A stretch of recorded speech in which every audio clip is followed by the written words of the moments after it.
last night I was speaking with a good friend of mine, and we were talking about various things, talking about, we were talking about taxidermy, human taxidermy, which led me to talk about how the Valerian was taxidermied by the Persian Emperor Shapur. And that led me to talking about Shapur II, who I kind of conflated, I think, with Shapur I. But there were two different kings of Persia, and Shapur II was made the Emperor of Persia, or King of Kings, rather, of Persia, which I think is kind of, you can call that an emperor. But he was made the King of Kings, or the Shah, before he was even born. And he lived for 70 years, which means he had one of the longest reigns in history.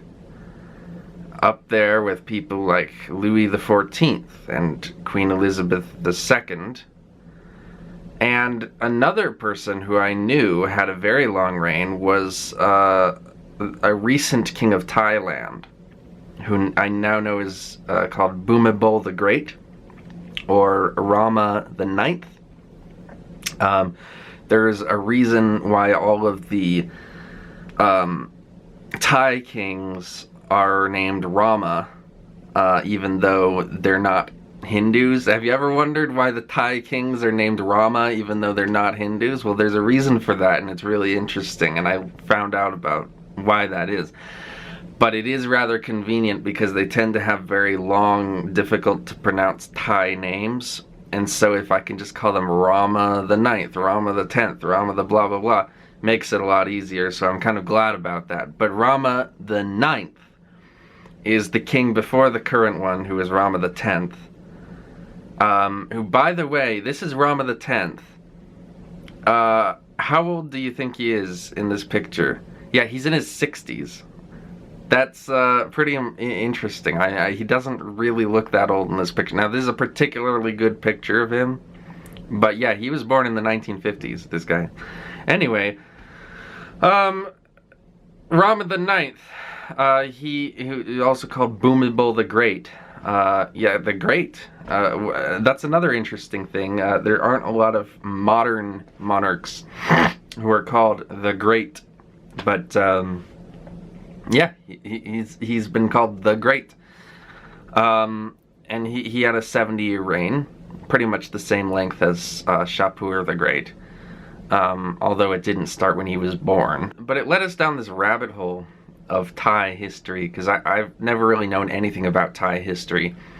But we just kept talking about it, and I kept reading all these Wikipedia articles about it, and it was like one of the most interesting things I've ever read about. So there were these various coup attempts during Bhumibol the Great's reign.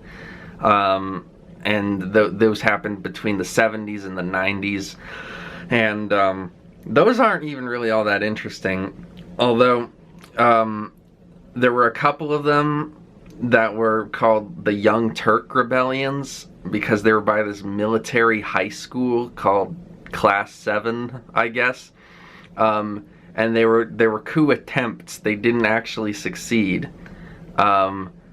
But these same people tried again, like 3 years later. First it was 1981, and I believe that one was called the April Fool's Day coup, because not only was it a failure, but it also happened on April Fool's Day. And then 1984 they tried again. But like I said, the Bhumibol's reign isn't the part of Thai history that really interested me. The part that really got us interested in it was the whole World War II stuff, and the stuff that came before that. So like the first big kind of revolution in Thai history, at least of the 20th century, was the 1932 revolution, and that was the big one. That was where it was like the 1911 revolution in China, you know. Although, unlike the 1911 revolution, they didn't get rid of the king. In 1932, there was this guy named Preety, who was this law student, basically. And so he was the leader of a group called, they would later call themselves the People's Party. And basically, Preety was like, okay, we need all these Western reforms. We need a progressive country with constitutionalism, because they at that time had just a regular monarchy, like a monarchy where the king was empowered.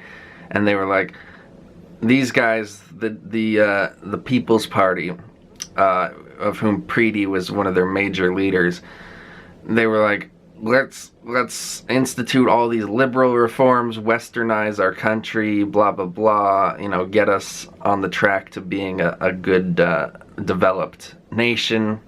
And part of that is challenging the power of the king and creating a democratically elected government. But the thing is, Preety realized that there was no really revolutionary spirit in Thailand at that time, or Siam, I guess is what it was called at that time. Siam didn't have much of a revolution going. The people were mostly illiterate, so they didn't even read anything at all, let alone revolutionary political literature, and so he was kind of shit out of luck when it came to creating like a mass movement. And so his solution to that was basically, well, if we can't do this with just an actual popular revolution, let's do it with the military. Let's get the military on our side, and then we can do it. And there was another chief conspirator who was a friend of his, who was an artillery gunner in the military. But they got a bunch of other military men on their side. Like, for instance, there was a guy named Phibin who would be very important. Phibin was, like, I think a lieutenant colonel in the army, pretty, you know, fairly high ranking, and he joined with this group called the People's Party. And so Phibin and Preety are really the two guys who are most important to this story. So the 1932 revolution is a revolution that is like supposed to be this populist revolution, and it's a liberal revolution, but it's led by the military, which is kind of an interesting sort of contradiction. We don't normally think, like, we normally think about military coups as being, you know, like the military assumes absolute power and creates this restrictive social regime. Not really the case in this one. It was more like the military was stepping in to create democracy in Siam where there hadn't been any. And military people tend to have a certain sort of progressive quality to them. I talked about this in my Napoleon video I made recently, how Napoleon was a progressive, but he was also a military man, and that affected his progressivism in certain ways. And you will see the same thing with Phibin, because Phibin becomes the prime minister in 1938. And interestingly, Phibin, you know, he takes this progressive mission very seriously, and to him, progressivism means let's be like the West.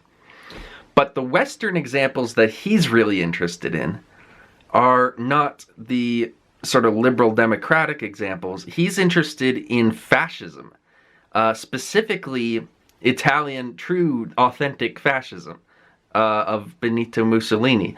He finds all that very interesting and inspiring and progressive, and he wants to copy that. So I don't know to what degree Phibin actually consolidated a sort of dictatorship over the country during his time as the premier, because he was prime minister from 1938 to 1944, so about 6 years. And during this time, the king of Thailand, or rather Siam, although this is the part where Siam becomes Thailand, I'll tell you why. The king of Siam was Rama the Eighth.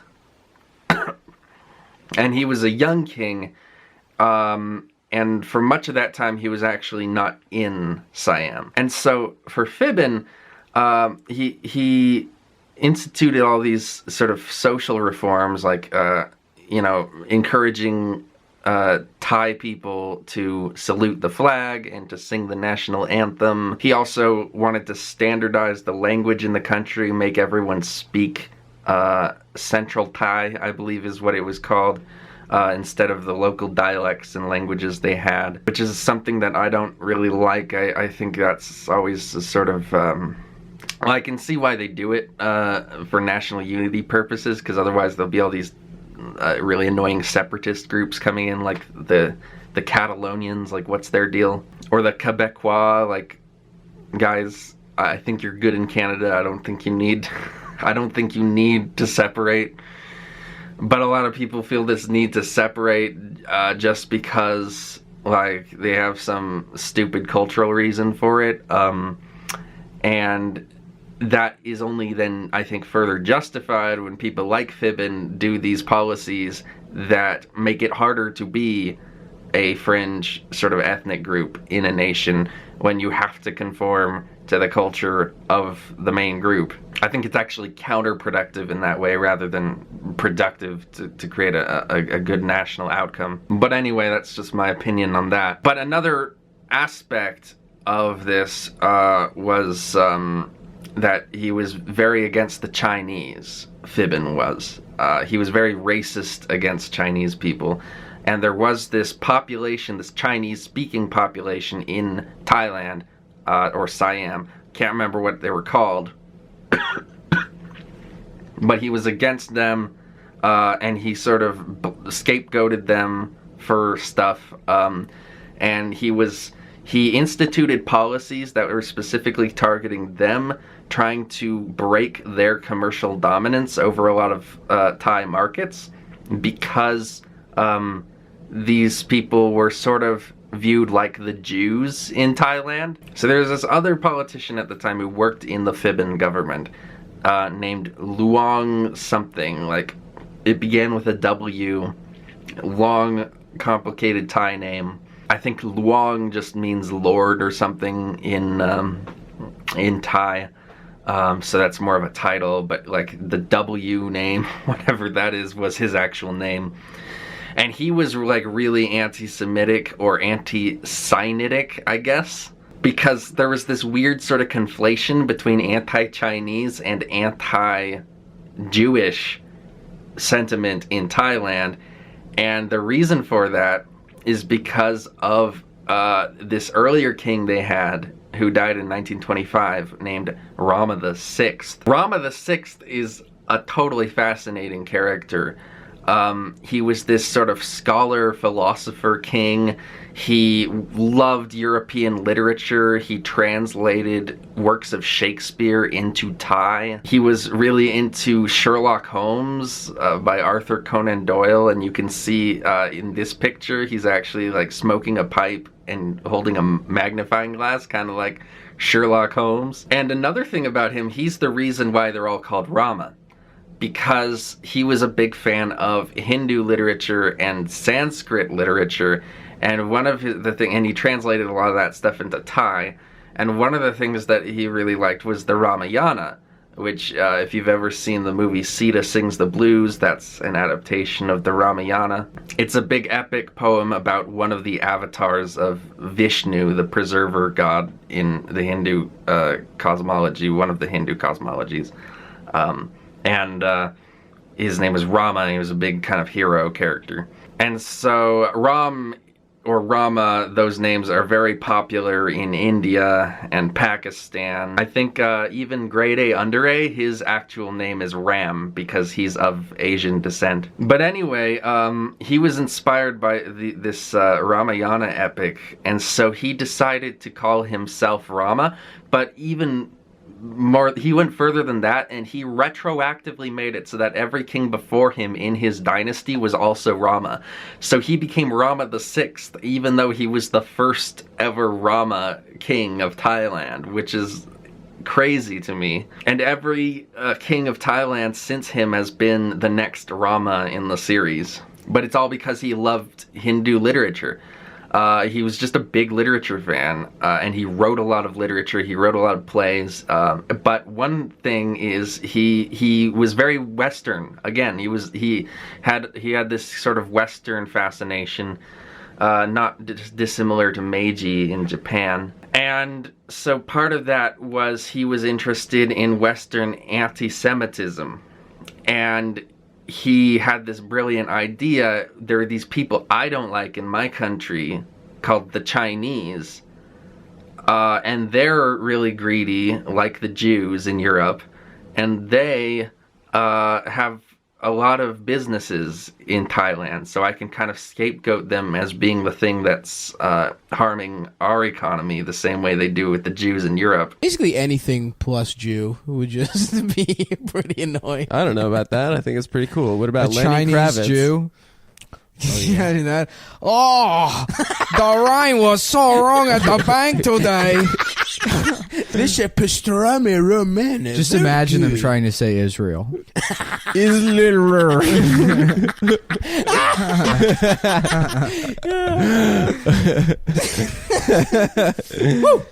So he wrote this newspaper article called The Eastern Jews, or The Jews of the Orient, something like that. And that newspaper article was used as the basis for this sort of anti-Semitism in Thailand that came about again in the late 30s and early 40s in the premiership of Thiben with this Luong W guy.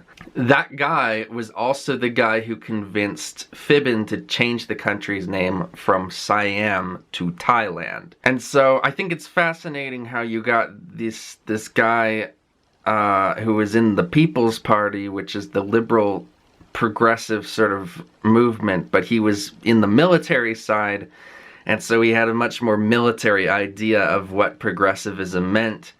And that meant being like the West, but not in the same way as like the United States, but more in the same way as fascist Italy. But anyway, he was a big fan of Japan because, of course, Japan hated China even more than he did. And the Japanese were invading Manchuria at that time. And so Thiben was interested in an alliance with Japan against China. In 1941, the King Rama VIII, left Thailand, I believe, or maybe he was already out of Thailand for a bit because he was studying for his doctorate in Switzerland.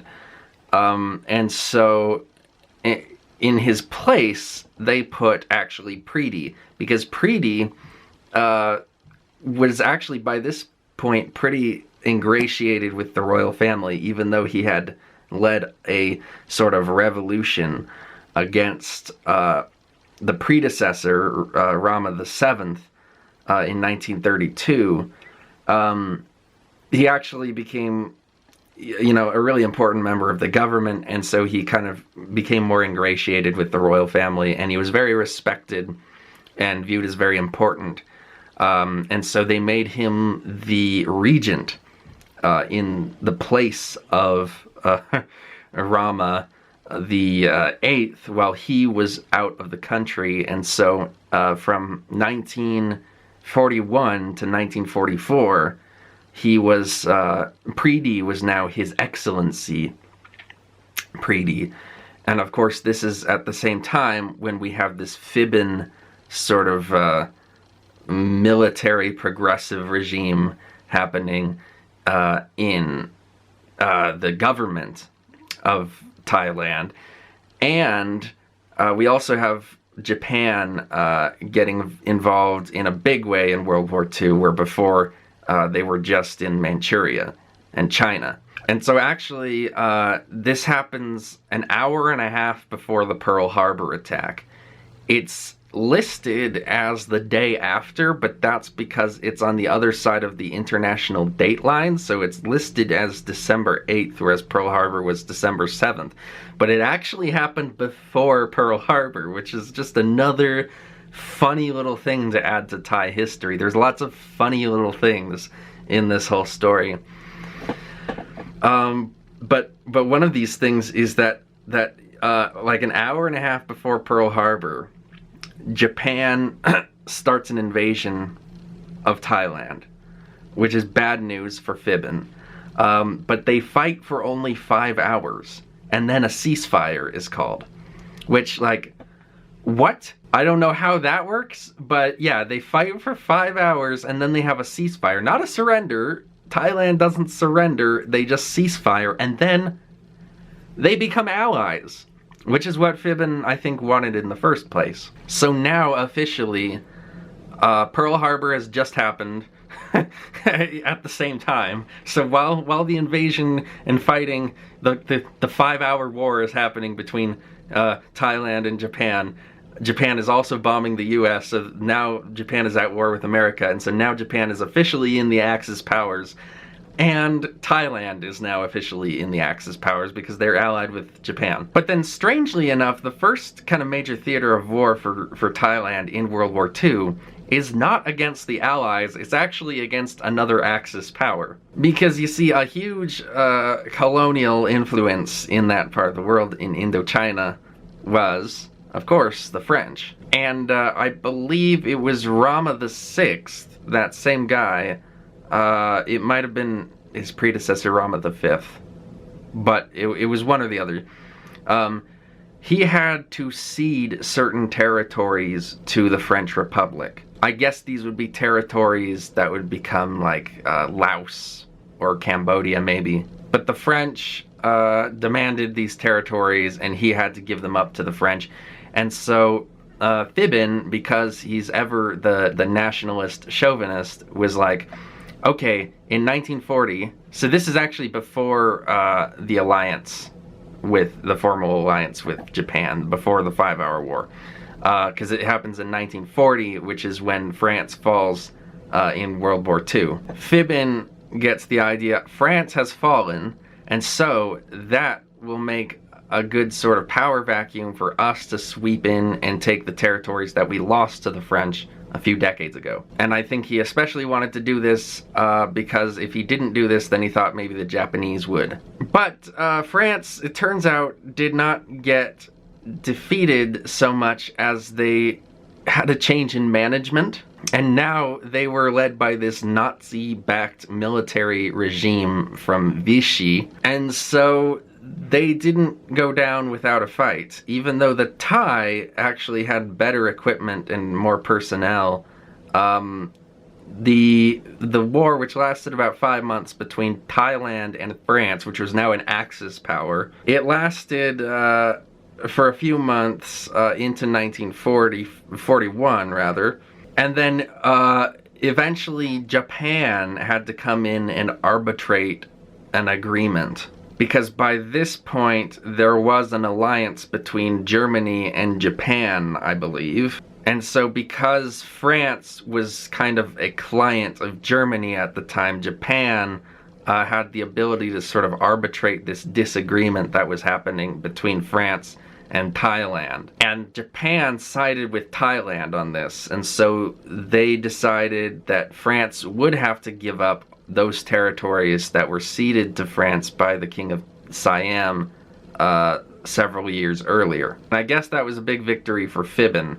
I think that happened before the war between Thailand and Japan, but I'm not entirely sure. It could have been something that the war between the Thai and the French lasted longer than I thought, but I thought it was only a few months. This is all just information that I learned last night. I'm not doing any more research today to follow up on it, so I might get a few things wrong. But anyway, then the next big theater of war was Burma, which was a British territory, and the Japanese wanted to use Thailand as a base for operations in attacking Burma. This was not taken well by Phibin, who wanted to have sovereignty over his own border and military access to his country, but then Japan basically strong-armed him and he had to give up.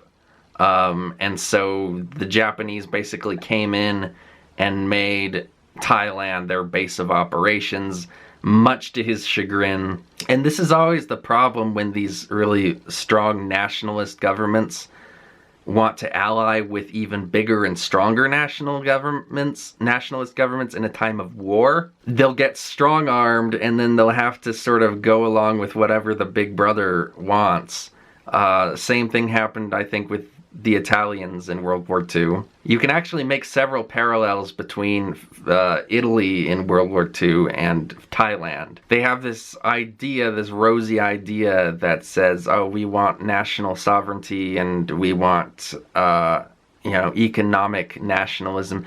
That was another aspect of Phibin's program. He was very much an economic nationalist. And of course, that stuff is going to set them apart from this sort of liberal international program, and it's going to make them sort of suspicious of them. And of course, even when they start with all the chauvinist militarist stuff, that's going to make it even worse. And so their answer is, okay, well then let's partner with these guys who are in a similar situation to us, instead of trying to ingratiate ourselves with the international community.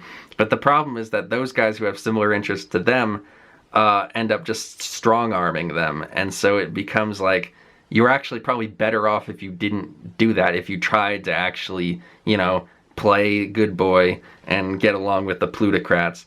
That's kind of my take on that. It's a much bigger problem when there's a war going on, I think. Especially a world war. So anyway, Burma. The Japanese are invading Burma, and actually the Thai help out with this operation, not just in providing a base of operations for Japan, but also their own military gets involved, because they want to do the same thing they did against the French. They want to reclaim territory that was lost from Thailand to British Burma. But during this time, Preedy, who of course is His Excellency Preedy, the regent, he has not abandoned any of his liberal values that inspired him to start the revolution in 1932. So Preedy is actually organizing this anti-Japanese movement called Free Thailand, which is similar to Free France. So he's almost like the Charles de Gaulle of Thailand, although unlike Charles de Gaulle, he actually lived in Thailand for the entirety of the war. And so this Free Thailand thing, this club, is like smuggling information out of Thailand to the Allies to help the Allies defeat the Japanese. And so you have this situation where the Prime Minister has allied with Japan, but he kind of also hates and resents the fact that Japan has taken military control of his country. Meanwhile, the regent is actually fighting against Japan in his own way with his little espionage group. And at the same time, the king of Thailand is in Switzerland, which I guess is a pretty good place to be in World War II. But then what happens is in 1944, Japan is getting closer and closer to defeat.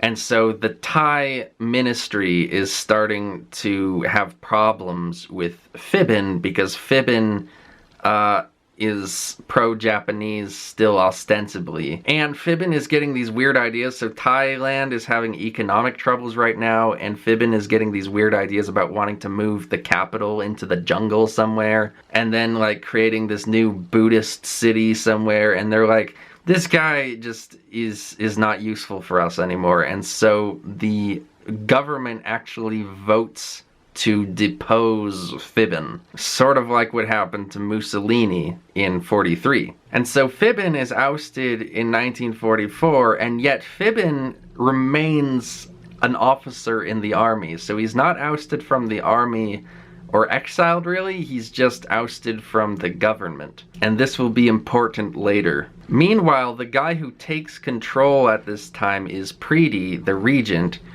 and Preedy manages to take sort of diplomatic control of the country, because the Thai government realizes that this guy is probably their best bet. Preedy was the regent, so he had this sort of head of state quality to him, where, he was acting as head of state for a while. But also, that whole time, he was organizing Free Thailand, actually working with the Allies. And so he could make the best argument to the Allies who were winning that Thailand was actually a country that was strong-armed by the Japanese and coerced into allying with them, and that Thailand, the real Thailand, much like the real France, Free France, was not actually culpable for any of the damages, which is really important, because, I mean, that was the importance of Charles de Gaulle in that whole thing, is he kind of protected France from persecution after the war, due to the fact that France actually became an Axis power during that time. This is another way in which Preedy is kind of like the Charles de Gaulle of Thailand. And he's actually largely successful in this. Preedy makes his argument to the international community. He gets Thailand off the hook. The one guy who has a harder time getting off the hook, though, is Phibbin. Phibbin is sent to trial in the international courts following the end of the war.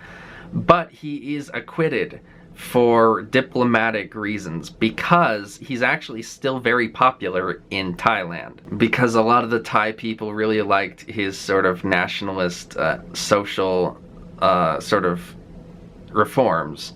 And they thought he was a strong leader who had the best interests of Thailand at heart. So they actually let Phibbin off the hook, even though they were going to prosecute him for war crimes, for just being sort of complicit in the Japanese war crimes, I guess. And so two things happened in 1946.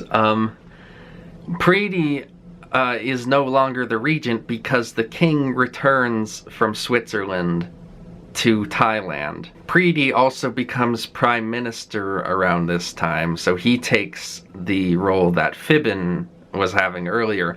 Although Preedy is only prime minister for a few months.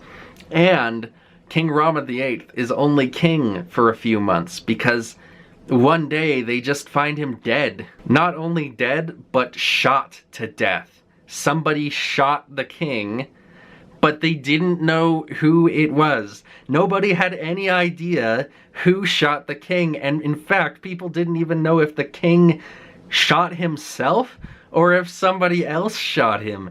It was a big debate. Was this suicide? Was this a murder? And a lot of people were like conspiracy theorists about it, and they were pointing fingers at Preedy, because Preedy was head of state this whole time, and then suddenly the king comes in and replaces him, and oop, the king's dead.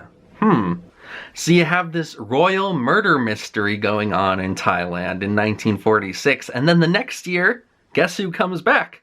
It's Phibbin. Because Phibbin was still in the army, he actually orchestrated a coup that got him back in power. Although the thing is, he was still very unpopular with the international community. They only let him off because he was so popular with the Thai. And so they were like, well, okay, the military took control of the country away from the current prime minister, but we can't actually put Phibbin back in power yet because there's so much of an international backlash. This could really hurt us. So they actually brought this other guy who was prime minister. I believe he was the guy who replaced Phibbin when Phibbin was ousted, if I'm not mistaken. Because Phibbin was ousted in 44, Preedy becomes prime minister in 46, but there's this interim period where there were a couple of other guys, and I believe it was this guy named Kuang something. They were like, okay, this guy is the prime minister, so we're not totally being like biased towards Phibbin here. We're bringing this third party in to be the prime minister. But then eventually Phibbin just takes charge anyway, so he kicks out that guy, the interim guy, and then becomes the prime minister again. But then what's interesting about it is that this is the post-fascist era. And so Phibbin decides to change the way he's doing things. So before, he was like a big fan of fascism and Benito Mussolini. But now he's like, okay, this is not popular anymore. What's going to make me more popular with the international community? I got it. Anti-communism. And this allows him to be anti-Chinese as well, because the Chinese, by this time, the Communist Party is winning the Civil War. But then when Preedy hears about this coup, it's like, oh, this is bad news. And so he and the Free Thai guys they try to stage a counter coup in 1949, which fails, and because of that, Preety is no longer able to stay in Thailand because he's now kind of an enemy of the state. And so Preety goes back to China, and then eventually he goes to France and just lives the rest of his life in France. And from then on, Preety is sort of like this sort of popular, kind of famous, progressive, liberal, sort of kind of along the lines of a founding father figure in Thai political culture. He dies in 1980, and by that point he's kind of gained this reputation as being this great advocate for progressive causes, which he pretty much was his whole life. I think he has a good track record behind him personally. But it's just weird that you had this liberal through and through regent at the same time as you had basically a fascist prime minister. So anyway, the fascist prime minister is back in power in the early 50s, but he's trying to go away from fascism and more towards anti-communism.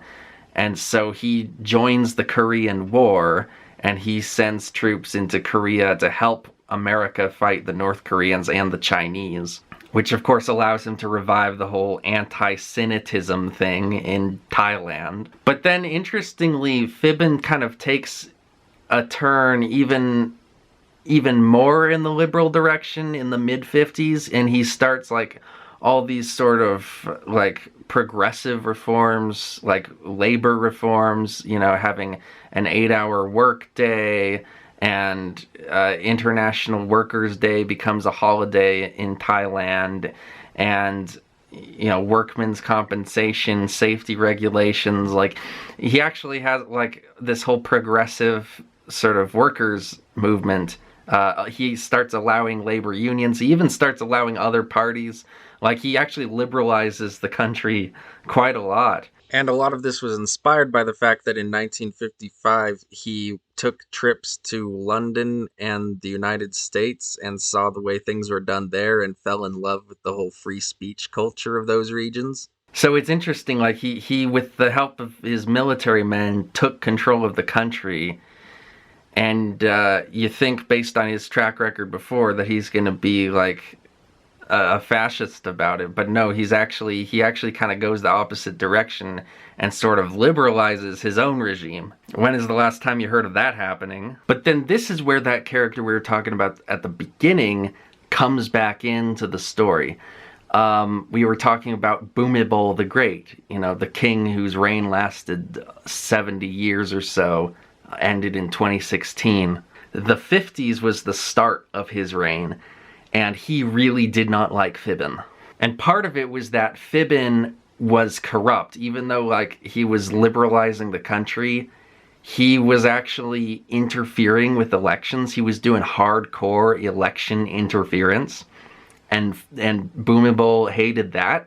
And also, he was starting to kind of infringe on the king's powers and the king's natural duties. Like, he was starting to do these ceremonies that the king traditionally did. So it was like he was getting too big for his boots, and the king turned against him, and the people turned against him because the people sided with the king over Phibin. And so there was another military coup that was backed by the king against Phibin that forced Phibin not just out of power, but this time out of the country altogether. And he went to, where else, his favorite country, Japan. Then in the early 60s, Phibin briefly became a monk. He went to India and became a monk. And then, by the way, also the king himself did that same thing. There's actually a picture of the king begging for alms at the Parliament House. But Phibin did not last long as a monk, and he went back to Japan, and that's where he died. But then what's crazy is that he died in exile, but even though he was in exile when he died, his ashes were then mailed back to Thailand and decorated with royal honors and given a proper burial. So clearly he wasn't totally disgraced from his country. He was just not allowed to be in his country toward the end of his life because the king thought that he was too much of a bad influence. And that starts the whole period where then for the next 30 years there's this whole back and forth between various military dictators, military coups, democratically elected governments, stuff like that. It's a little bit complicated. It's not too bad though. Like, I don't think it was as bad as it sounds necessarily, but it was frustrating and fraught with a lot of conflict. And then I think after the early 90s, Thailand sort of settled into the groove they're in today, where they're pretty okay right now. By the way, the current king of Thailand, Rama X, is the richest monarch in the world. He has between $30 billion and $80 billion of net worth. However, Rama X is currently a very unpopular king. He is not popular in the way his father was, you know, Bhumibol the Great, very respected monarch. Rama X is a very hated, kind of insane, eccentric king from what I've heard. So yeah, they're not really in a great state with the monarchy right now. But anyway, I just thought this whole story was interesting. I didn't know any of this until last night. I was just reading about it and I was just like, this is fascinating. I just kept reading more and more articles and stuff. Definitely, I feel like more people should talk about Thai history. Thai history, low-key, kind of underrated. But that's it for VEDN Day 4. I'll see you tomorrow for VEDN Day 5.